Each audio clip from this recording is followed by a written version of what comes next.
أهلا وسهلا فيكم بقناتي قناة ماما إنعام. اليوم راح أعمل معاكم دجاج محشي بخلطة الرز واللحمة. وكمان راح أعمل معكم رز المبهر بطريقة جديدة. بتمنى إنكم تجربوا هذه الوصفة على قد ما هي لذيذة.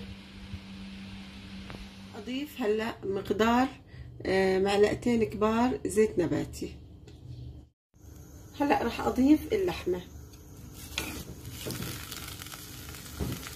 بدي اقلل اللحمه شوي بالزيت النباتي لحتى تاخذ لون خفيف. بالنسبه للحمه لازم تكون مفرومه خشن. وزنها اللي انا استخدمته 250 جرام، بس اللي بيحب يحط اكثر عادي، يعني ما في مشكله. طبعا هذه اللحمه اللي انا استخدمتها خليط ما بين لحمه الخروف ولحمه العجل، 70% لحمه عجل و30% لحمة خروف. راح أضيف للحمة المفرومة مقدار بصلة متوسطة مفرومة ناعمة. أنا بحتاج لحشو الدجاج من البهارات مكعب واحد من مرق الماجي، ربع ملعقة صغيرة من كل نوع من هذه البهارات اللي أمامنا، اللي هي هيل، ملح، قرفة، كركم، بصل باودر، فلفل أسود باودر، وثوم باودر. هلا انا بحرك بالبصل واللحمه مع البهارات والماجي لحتى تختفي. هلا راح اضيف نص كوب ارز حبه طويله مغسول ومنقوع مده ربع ساعه. راح اضيف مقدار نص كوب ماء فقط.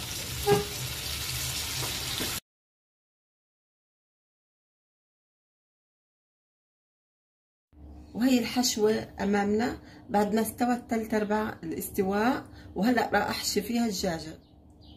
وهلأ راح أبدأ بحشي الدجاج. راح أحط داخل الدجاجة أكبر كمية من الأرز بداخلها.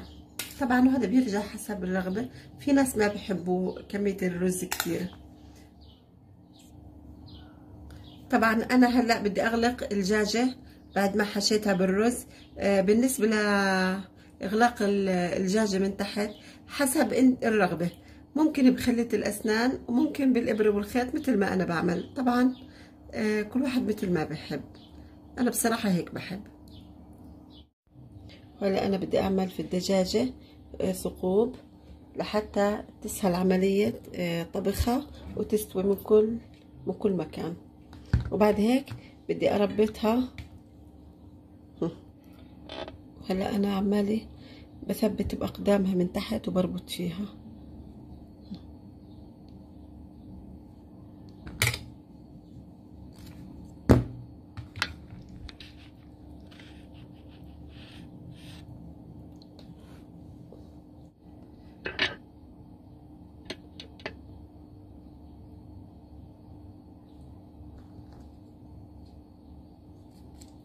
هي المطيبات اللي راح اضيفها لشوربة الدجاج. بس يغلي الدجاج واشيل الزفرة، اللي هي بصلة صغيرة مفرومة ناعم، بديل مرق الدجاج مكعب، ورق غار وقرفة، ونص قرن فلفل اخضر وملح. طبعا بالنسبة للفلفل الاخضر ممكن تستبدلوه بفلفل اسود حسب الرغبة. هلا انا راح اشيل الريم اللي تكون لحتى اضيف البهارات والمطيبات للدجاج.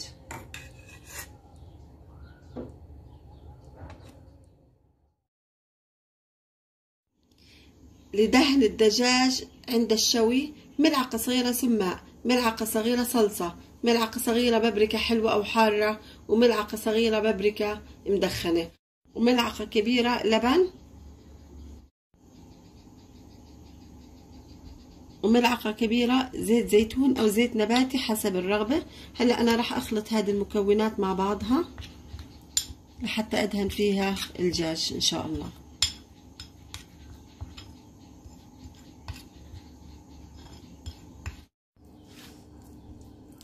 هلا أنا عمالي بدهن بالدجاج بعد ما استوى مدة 25 دقيقة. بصراحة أنا تركته بالضغط وعم بدهن فيه لحتى أخده أشوي.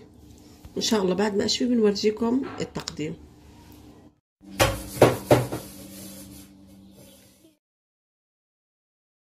إضافة ربع كوب زيت. أضع البصل فوق الزيت وأتركه لحتى ياخد لون خفيف. أضع رشة خفيفة على البصل. وهلا أنا راح أضيف زنجبيل مبشور وفلفل أخضر والثوم المبشور وأحركهم مع بعض لحتى تختلط كل هالأشياء هاي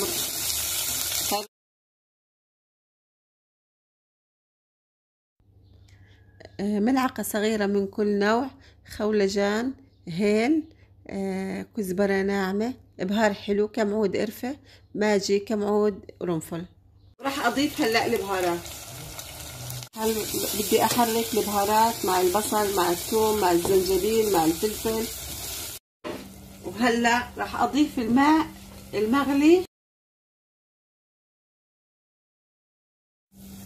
وهلأ أنا راح أضيف الرز المغسول والمنقوع مدة ربع ساعة. وهلأ أنا راح أضيف من شوربة الدجاج على الأرز، وضروري فقط بس تغطي الشوربة الرز بمقدار عقلة الإصبع. ملعقة صغيرة فقط ملح لأنه اوريدي كل إشي مملح.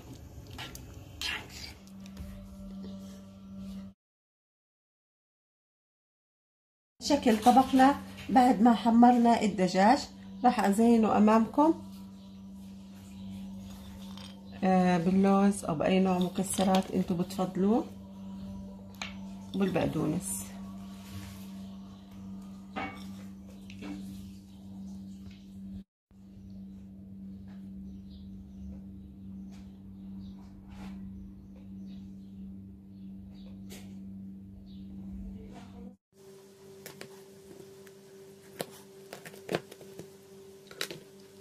وهذا شكل الدجاجة بعد ما فتحتها.